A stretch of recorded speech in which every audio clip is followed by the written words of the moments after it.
ശുഭാനന്ദ ഗുരുജി നമുക്ക് മുഖ്യമായിട്ടും പകർന്നു നൽകിയത് ആത്മജ്ഞാനമാണ്. ഗീതയിലും ഏറ്റവും ആദ്യത്തെ ചാപ്റ്റർ പാഠം ആത്മാവിനെ കുറിച്ചാണ്. അതുപോലെ ബ്രഹ്മകുമാരീസിൽ ഞങ്ങളെ പഠിപ്പിക്കുന്നത് ആദ്യത്തെ ചാപ്റ്റർ ആത്മാവിനെ കുറിച്ചാണ്. നമ്മൾ ആരാണെന്നുള്ളതാണ്.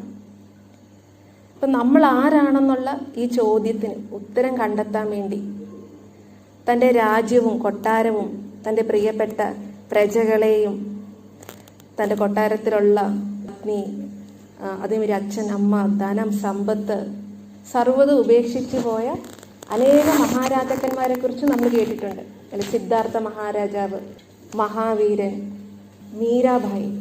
അപ്പം ഇവരെല്ലാവരും ഇത്ര വിലപ്പെട്ട, നമുക്കെല്ലാവർക്കും അറിയാം, നമ്മുടെ ജീവിതത്തിൽ ഏറ്റവും മുഖ്യമായിട്ട് നമുക്ക് ആവശ്യമുള്ളതാണ് 4 കാര്യങ്ങൾ. ഒന്ന്, നല്ലൊരു ആരോഗ്യമുള്ള ശരീരം വേണം നമുക്ക്. പിന്നെ നിറയെ സമ്പത്ത് വേണം, ധനം വേണം. പിന്നെ നല്ല ബന്ധുമിത്രാദികളൊക്കെ നമുക്ക് ചുറ്റും ഉണ്ടായിരിക്കണം. പിന്നെ എപ്പോഴും നല്ല സന്തോഷം നൽകുന്ന ഒരു മനസ്സുണ്ടാകണം. അതിൽ ഹിന്ദിയിൽ പറയും തൻ, മൻ, ധൻ, ജൻ. ശരീരം, മനസ്സ്, ധനം, ജനം. ഈ 4 കാര്യങ്ങളാണ് നമുക്ക് ഈ ഭൂമിയിൽ ആവശ്യമായിട്ടുള്ളത്. ഇതിനു വേണ്ടിയൊക്കെയാണ് നമ്മൾ പ്രയത്നിച്ചുകൊണ്ടിരിക്കുന്നത്.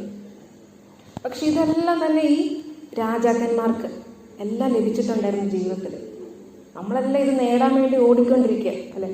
നമ്മൾ സ്നേഹിക്കുന്ന ആൾക്കാരെ കിട്ടാൻ വേണ്ടി, നിറയെ ധനം ലഭിക്കാൻ വേണ്ടി, ആരോഗ്യത്തിന് വേണ്ടി, എപ്പോഴും മനസ്സിന് സന്തോഷം വേണം, അതിന് എന്തൊക്കെ ചെയ്യാം, അതെല്ലാം അന്വേഷിച്ച് നമ്മൾ നടക്കുക.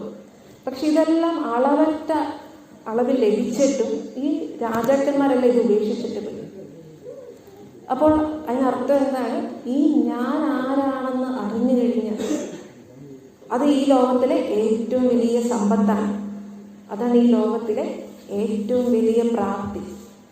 അത് നേടിക്കഴിഞ്ഞാൽ ഈ സ്ഥൂലമായിട്ട് ലഭിക്കുന്നതിനേക്കാളൊക്കെ ഉപരിയായ പരമാനന്ദം ഉണ്ടാകും. നമ്മൾ സ്വാമിജിയും ശുഭാനന്ദ സ്വാമിജി ഗുരുവായിട്ടാണ് പറയുന്നത്. സദാ ആനന്ദത്തിലാണ്.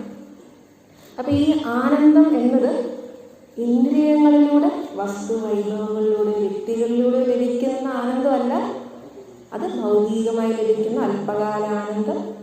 ഞാൻ ആരാണെന്ന് കണ്ടെത്തിക്കഴിഞ്ഞാൽ നമുക്ക് ലഭിക്കുന്ന അതീന്ദ്രിയ സുഖമുണ്ട്. ഇന്ദ്രിയ സുഖങ്ങൾക്കെല്ലാം ഉപരിയായിട്ട് ലഭിക്കുന്ന അതീന്ദ്രിയ സുഖം, ആനന്ദം, അത് സദാ നിലനിൽക്കുന്നതാണ്. ഇപ്പം സാധാരണ നമ്മുടെ ജീവിതത്തിൽ നമ്മൾ സ്നേഹത്തിന് വേണ്ടിയായിരിക്കും, സന്തോഷത്തിന് വേണ്ടിയായിരിക്കും, നമ്മൾ വീടുകളിലൊക്കെ പല പ്രശ്നങ്ങളും ഉണ്ടാകാറുണ്ട്. കാരണം നമ്മുടെ സന്തോഷത്തിന് ആധാരം